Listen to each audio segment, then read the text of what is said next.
What is up, everybody? Zach Graham coming to you for FTN Daily, jumping into week 10 of the NFL regular season and talking SuperDraft, where we're dealing with multipliers instead of your typical salary cap structure. If you've never played on SuperDraft before, you can head over to ftndaily.com, check out our comprehensive site review, and then go to superdraft.io. You get registered and sign up, use the promo code FTN, and SuperDraft is going to give you $100 in bonus funds on any deposit of $100 or more. So with that, let's jump into some of the plays this week, and we'll start, as always, at the quarterback position. And I'm starting off this week with Dak Prescott. He's sitting at 1.1x, so not a super elevated multiplier here. And obviously the Cowboys coming off a big-time letdown at home against the Denver Broncos. But a bounce-back spot here, the Cowboys going up against the Atlanta Falcons, and they have the highest team total on the slate. We know the kind of caliber of offense that Dallas has, and I think they get back more to what we expect from them this week. So I like going to Dak at kind of a middling multiplier with maybe less interest in large field GPPs. If you want that higher multiplier at the quarterback position, I'm eyeing Carson Wentz.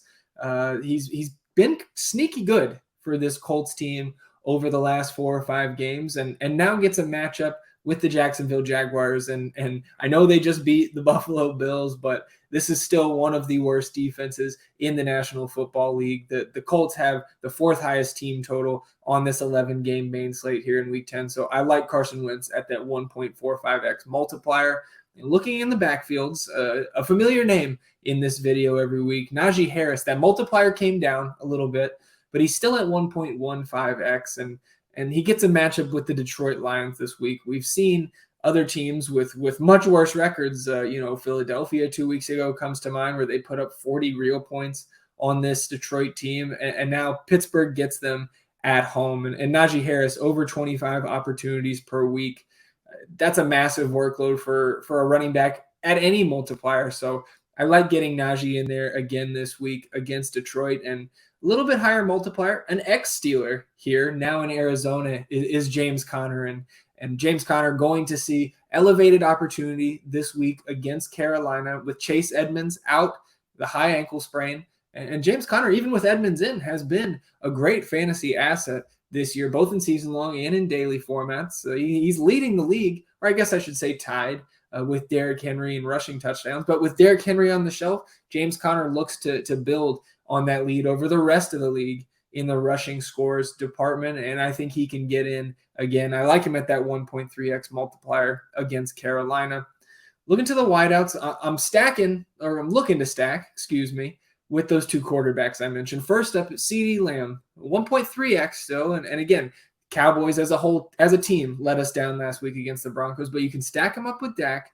The targets were there again, 9 targets against the Broncos, and he should have had a touchdown. He was wide open streaking to the end zone, and Dak Prescott just plain overthrew him. So I think CD and Dak get back on the same page this week, and I like that stack. But again, if you want a little bit of a higher multiplier in your quarterback wide receiver stack this week, I'm going back to, with Carson Wentz, Michael Pittman. We've talked about him a couple times in the last few weeks, and he's been really producing for fantasy managers.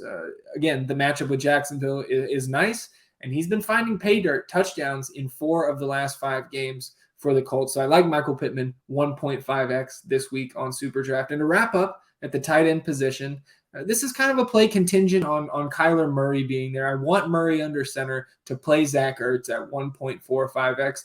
I like the upside at the elevated multiplier off some of those guys closer to the floor, like a Kyle Pitts or a Dallas Goedert. So I like Ertz at 1.45x, but we're going to keep going back near that 2x multiplier ceiling. And Pat Freiermuth, a little bit of homerism here maybe, but he's been great for us these last couple weeks with Eric Ebron out. Not quite at 2x, but Freiermuth sitting at 1.95x, coming off the 2-touchdown game against the Bears on Monday night. He's just under 7 targets a game over the last 3 with Eric Ebron, again, sidelined for all 3 games. And in those 3 games, 5 red zone targets, which he's turned in to 3 scores. So at that near ceiling multiplier, if Ebron's out, I'm going to have some high interest in the rookie Pat Freiermuth. So that's going to do it for me. Make sure you tune in all week at ftndaily.com. All of our SuperDraft oriented content, both NBA and NFL, is free for you to consume and use on SuperDraft. And make sure you get signed up on SuperDraft. Last thing, you can tune in Sunday mornings, 11 a.m. Eastern, for the SuperDraft Sunday Study. It's a free half-hour breakdown. Myself, Javi Perlezo, Vlad Sedler, some of the two sharpest minds on SuperDraft right now, joining me for a free half-hour breaking down the slate from that SuperDraft perspective. So we hope to see you then, and good luck this week in your contest.